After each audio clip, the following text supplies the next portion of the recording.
Hey guys, welcome back to the Lumopop channel. In the glittering theater of Chinese entertainment, where stars don't just shine, they sell, Wang Yibo stands as a symbol of paradox. He is grace in motion, fire in silence, and perhaps the most marketable face in Asia today. Yet, beneath the polished exterior of endorsements and photo shoots, lies a trail of contradictions that no publicist can fully erase.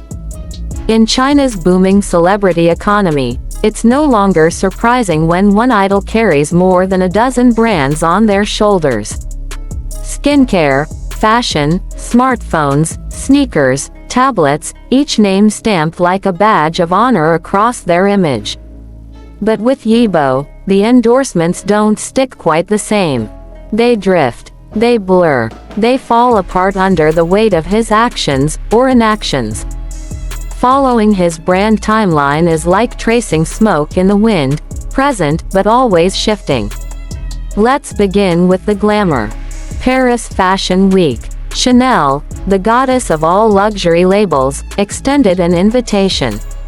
Yibo arrived, calm, cool, clothed in simplicity, a black beanie atop his head, casual layers, and a soft defiance slipping through his blonde highlighted hair. He didn't pose for attention. He simply existed, and that was enough. The cameras followed. The photos flooded social media.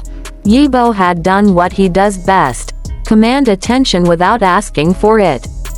But just as the echoes of Paris faded, a different story stirred the waters back home. A netizen, anonymous, as they always are, claimed to have been on the same flight back to Beijing. They wrote one sentence that ignited debate across platforms: Wang Yibo was flying in economy class. The disbelief hit hard. How could one of the highest paid, most talked about stars choose economy? Was it humility, a PR move, or simply carelessness? Fans were stunned. Comment sections filled with admiration, confusion, and conspiracies. Some praised his grounded nature. Others questioned the decision's authenticity. But this wasn't the first time Yibo's choices raised eyebrows, and it certainly wouldn't be the last. Because beyond the airport gates, beyond the runway appearances and fanservice smiles, Yibo's name has become entangled in a series of brand blunders that even his fiercest defenders struggle to excuse. The Los Angeles incident is legendary by now. Another Chanel appearance. The world watching. Yibo, radiant as ever, posted a selfie to mark the occasion. But in his hand, clear as day, was an iPhone. A sleek, unmistakable contradiction. You see, Yibo wasn't just any guest in LA. He was, at that moment, the official face of Redmi, a major Chinese smartphone brand, fiercely proud and deeply competitive. His fans noticed. Fast. The outrage spread like wildfire. Within hours, the photo was edited. The iPhone vanished. But screenshots don't forget. And neither does the internet. Then came Lenovo. A live press conference. The host, smiling, asked an innocent question: have you ever used Lenovo products? Yibo, equally calm, responded, yes, I've used a Lenovo tablet, and also an iPad. The room fell silent, and within seconds, Yibo exploded. A brand ambassador had just casually promoted the competition, in real time, on air, during a corporate event. It wasn't just awkward, it was catastrophic. Netizens called it a disaster, a betrayal, and perhaps worse, a sign that he hadn't even prepared. Mistake, oversight, or the side effect of carrying too many names on one face. And yet, it didn't stop there. As the chosen ambassador for Anta, China's homegrown answer to Nike and Adidas, Yibo was expected to embody national pride. In an ad campaign shoot, he did, until someone zoomed in. His sneakers, Nike, not Anta, not a no-brand placeholder. Nike. The logo was hastily blurred in post-production. The editors hoped no one would notice. But fans are sharp. They always are. And once again, Yibo's authenticity was called into question. By now, some corners of the internet had given him a new title, the accidental rival promoter. The man who sells one brand, but lives another. Is it ignorance, or quiet rebellion? Some argue that Yibo simply doesn't care for corporate theater. That he doesn't study scripts or memorize product specs. That he treats brand deals like accessories, worn when necessary, removed when forgotten. Others say it's strategic detachment, a way to maintain his own identity beneath layers of sponsorships. But is that even possible?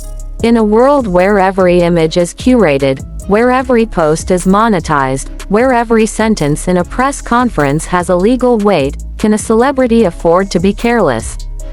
Perhaps that's the mystery of Wang Yibo. He is adored not just in spite of his imperfections, but because of them. In a hyper-polished world, he appears rough at the edges. Unpolished, untamed, and that, somehow, makes him real. He doesn't tweet apologies. He doesn't post lengthy notes. He doesn't explain. He just moves. From dance studio to racetrack, from airport gate to luxury runway, always silent, always distant, like he's watching the whole game unfold from somewhere far beyond the lens. And maybe that's the whole point. Maybe Wang Yibo isn't just a face for brands. Maybe he's something more dangerous, a face that can't be owned. His fans don't love him because he's perfect. They love him because he's unpredictable.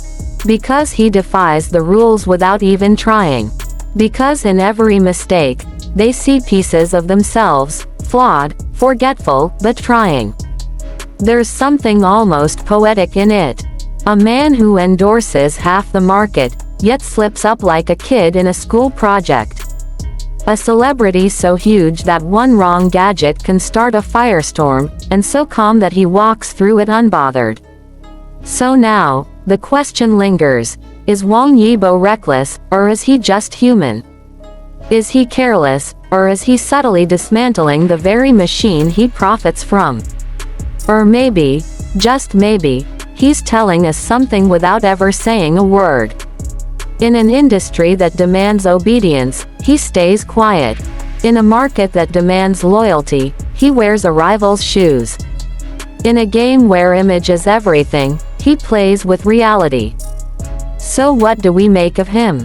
A walking contradiction, a marketing nightmare, or a rare glimpse of authenticity? Whatever the answer, one thing is certain. Wang Yibo is not just a brand ambassador. He is a mirror, held up to an industry that asks for too much and forgives too little. And in his silence, he speaks louder than most ever dare.